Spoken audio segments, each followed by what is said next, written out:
बहुत इंपॉर्टेंट है, आपने 11th में भी माइक्रो में भी पढ़ा होगा कि डिफरेंस क्या है माइक्रो मैक्रो का।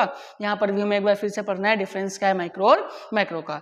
जैसे अभी मैंने कहा कि माइक्रो का मतलब क्या होता है, स्मॉल या फिर नैरो। मैक्रो का मतलब क्या होता है, स्मॉल या फिर नैरो। जबकि मैक्रो का मतलब क्या होता है, वाइडर या फिर ब्रॉडर, है ना। तो जो स्मॉलेस्ट यूनिट होगी, जो एक इंडिविजुअल यूनिट होगी, उससे रिलेटेड जो भी कंसर्न्स हैं, जो भी प्रॉब्लम्स हैं, वो सब की सब कहाँ पढ़ी जाएंगी, माइक्रो में।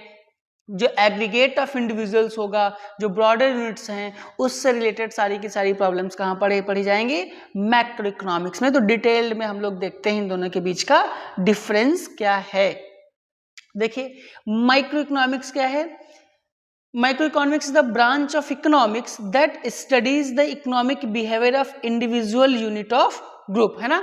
ये ग्रुप की जो इंडिविजुअल यूनिट होती है, यहाँ से ये मत समझना कि ग्रुप की स्टडी करती है, किसकी करती है, इंडिविजुअल यूनिट की स्टडी करती है। जबकि मैक्रो इकोनॉमिक्स क्या है, एक ऐसी ब्रांच है जो स्टडी करती है किसकी, एग्रीगेट की करती है, या फिर behaviour eight national and international level. जो नेशनल या इंटरनेशनल जो बिहेवियर्स हैं यूनिट्स की, उनकी स्टडी मैक्रो इकोनॉमिक्स करेगी।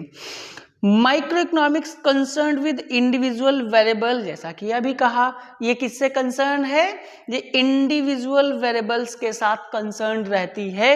एक इंडिविजुअल वेरिएबल्स की जो भी प्रॉब्लम्स होंगी वो यहाँ डिस्कस की जाएंगी, उसका सोल्यूशन यहाँ पढ़ा जाएगा।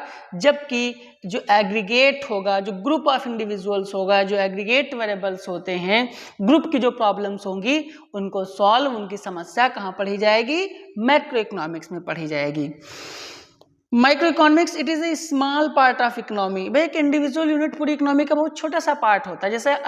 जैसे मैं अकेला या आप अकेले या कोई भी एक इंडिविजुअल पर्सन है, वो इस पूरी इकोनॉमी का क्या है, स्मॉलेस्ट पार्ट है, बहुत छोटी सी यूनिट है ना। तो जो माइक्रो इकोनॉमिक्स है क्या है, ये स्मॉलेस्ट पार्ट ऑफ इकोनॉमी है। जबकि पूरा ग्रुप, पूरा इंटायर ग्रुप, बहुत सारे लोग, है ना, क्या है, it refers to a whole economy. जब हम पूरे एग्रीगेट को मिला लेते हैं, शामिल कर लेते हैं सारे एग्रीगेट्स को, तो क्या बनता है, इकोनॉमी एज अ होल बनता है। अगर हम इंडियन इकोनॉमी की बात करें तो इंडियन इकोनॉमी क्या है, उस टेरिटरी के अंदर, उस अंदर रहने जितने भी सारे लोग हैं, उन्हीं सबको मिला तो कहते हैं ना कि इंडियन इकोनॉमी है। जब एग्रीगेट करते हैं तो क्या बनेगा, वो इकोनॉमी एज अ होल बनेगा।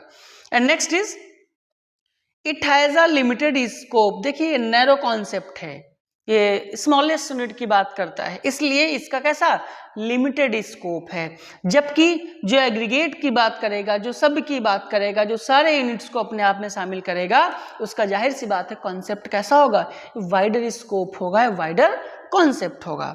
And last is micro economics is static in nature. जो माइक्रो इकोनॉमिक्स के वेरिएबल्स होते हैं वो स्टैटिक इन नेचर होते हैं। स्टैटिक एंड डायनेमिक्स क्या होते हैं, हमने इसके लिए अलग सा एक वीडियो बना रखा है, एक वीडियो अपलोड कर रखा है। अगर आपको समझना है कि स्टैटिक एंड डायनेमिक क्या होता है तो आप उसे देख सकते हैं। And micro economics it is variable in nature. ये कैसा होता है, ये डायनेमिक होता है। ये कैसा होता है, डायनेमिक इन नेचर होता है, या यूं कह लो ये कैसा होता है, वेरिएबल इन नेचर होता है। ये चेंज होते रहते हैं इसके वेरिएबल्स। तो ये एक डिफरेंस था माइक्रो इकोनॉमिक्स और मैक्रो इकोनॉमिक्स के बीच में। आई होप आपको अभी तक ये कॉन्सेप्ट सारे समझ में आए होंगे। अगर ये कॉन्सेप्ट सारे समझ में आए हैं तो आप एक बार चैनल को